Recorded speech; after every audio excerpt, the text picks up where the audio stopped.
to talk about this mural, which is actually revived my interest in the community, which had been actually been decaying a little bit since my days at university. But before that, I would like to highlight Maria's speech, because she's a person, a new generation from Sergio's and me, who are getting involved, well, who've been involved all her life. And the same thing is happening in Chile at the moment. After 50 years, we are commemorating now.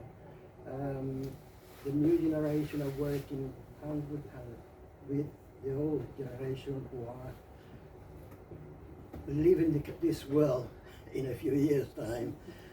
We are very few now, really. This new generation is working really hard in promoting the memory, historic memory of what happened in Chile. And for example, there are many places where they are building, they are putting plaques and memories to remind people what happened in those places, like concentration camps, like boats where people were in prison, and in many parts of the country, stadiums. And so there is a plaque there to remind people that something horrible happened in Chile. It's a history that cannot be ignored.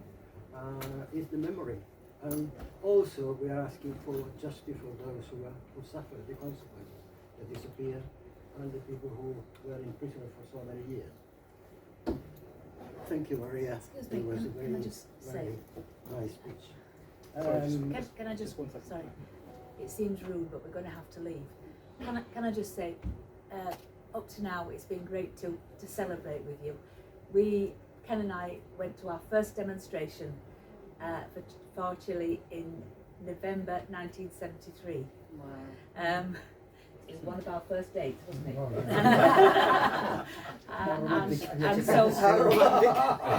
And I've been on nearly every demonstration that you mentioned, and so have our kids since. The argument would be, have marches made any difference? I'm afraid now I'm a lowly local councillor and I'm going to have to go to an allotment association AGM.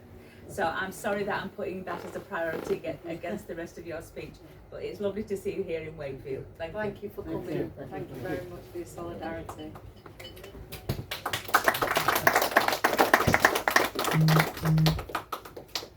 Back to the mural. The story actually re-emerged in 2017 after one of the students who I never met before discovered the mural while they were reconstructing the student union where the mural was.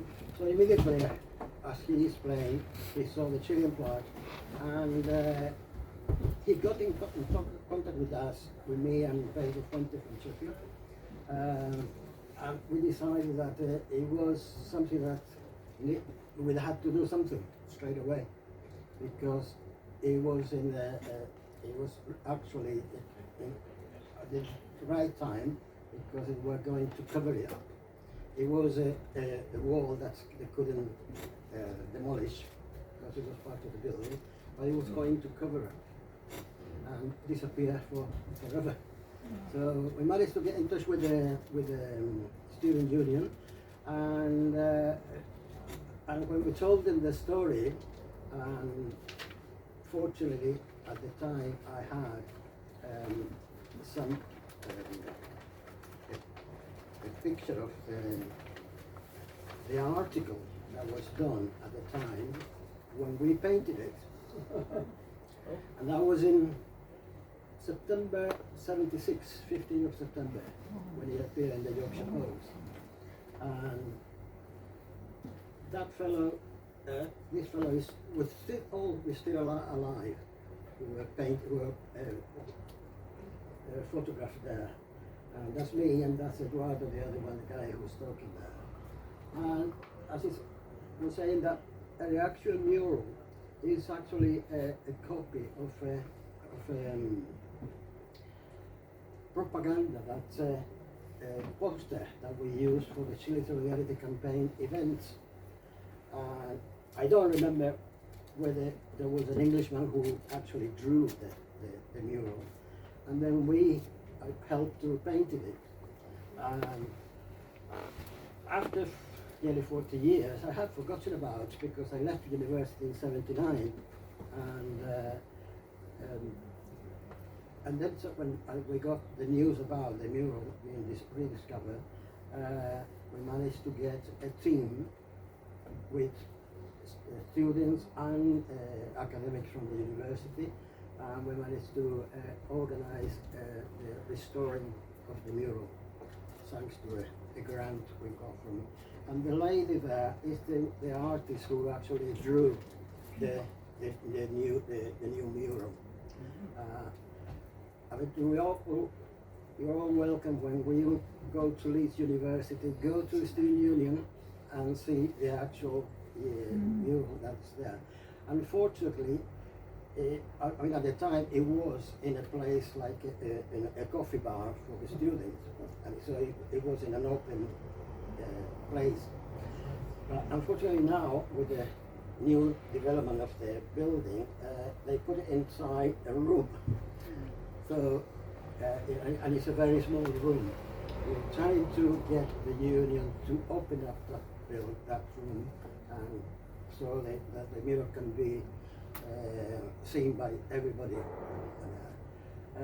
It was a nice experience because the mural signified, I mean, what happened in Chile. As we were saying there, that this kind of murals were very popular in the 1960s and 70s, coming to the election of President Allende. And there were groups from political parties, groups from communities who found any spare place to paint a mural and to actually to call for the changes that the country wanted. And there are numerous books with the copy of the different murals that have been painted across the country. And many of them were disappeared because the police didn't like them, of course. And as soon as they painted, they repainted them and so on. And these young people at the time, I mean, had to be really clever, because they just went at night and they only needed about 10-15 minutes to somebody drew the mural, and the other one started painting it straight away. And then they had to run away because otherwise the police would catch them. And so that happened in just before the election. It was a very, very nice experience for people for the youngsters, because they were actually involved in the new phase that the country was going to take in 1970. This continued afterwards as well, during the Allende's government. Unfortunately, it came to an end in 1973. But that's why we think that mural represents something really important to everybody.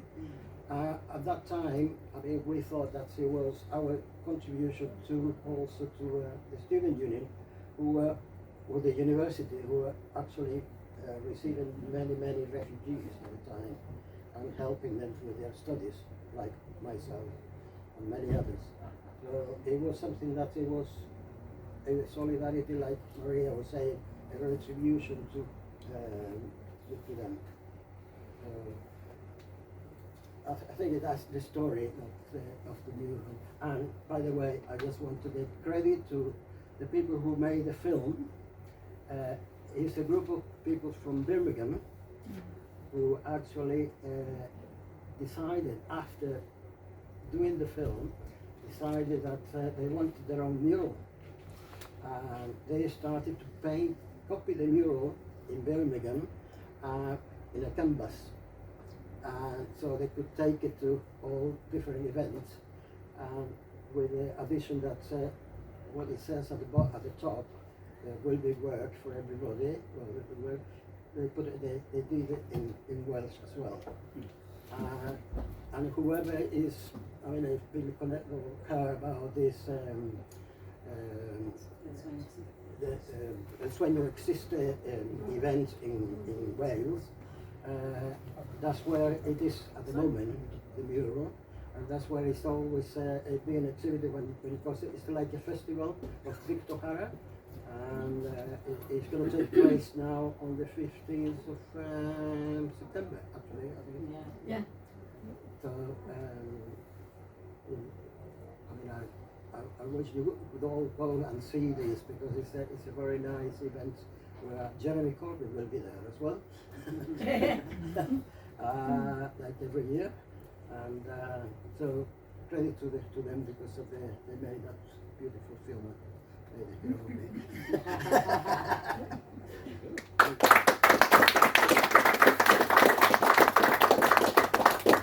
Thank you. Just one comment. Yep. Is that the tradition has no ending.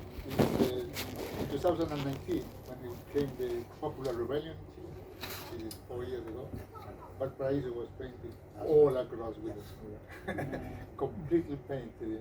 That particular mural? Different Well, different mural, but Different the style. Yeah. I mean, there is a light change on the style, but the type of mural is very impressive because it's just painted in the walls everywhere. It almost looks like the faces of the people look South American. Yeah. Indigenous, maybe. Indigenous, yes. Yeah. Yeah. Because that's who we are. Yeah. We're indigenous. It's a very distinctive look. Yeah, Exactly, yeah. definitely. Yeah, majority of people. And it's a look of the masses rather than the elite. Yeah. Because as in law like America, the richer peoples are the ones that have got more European DNA. Yes. They're the white or the blonde, and if they're not, they'll dye their hair blonde. Yes. Like many of the pro Pinochet supporters that came when Pinochet was arrested, they had dyed blonde hair, and they wear tweed. You know, they aspire to be Europeans. When really, as Rebeca said, we're indigenous. We have a lot of indigenous If clothes. you look at the television program, you'll never see an indigenous as a presenter. You will see a blonde, tall, European type presenter. Yeah. We're going to have, I promise you, we'll have discussion and questions.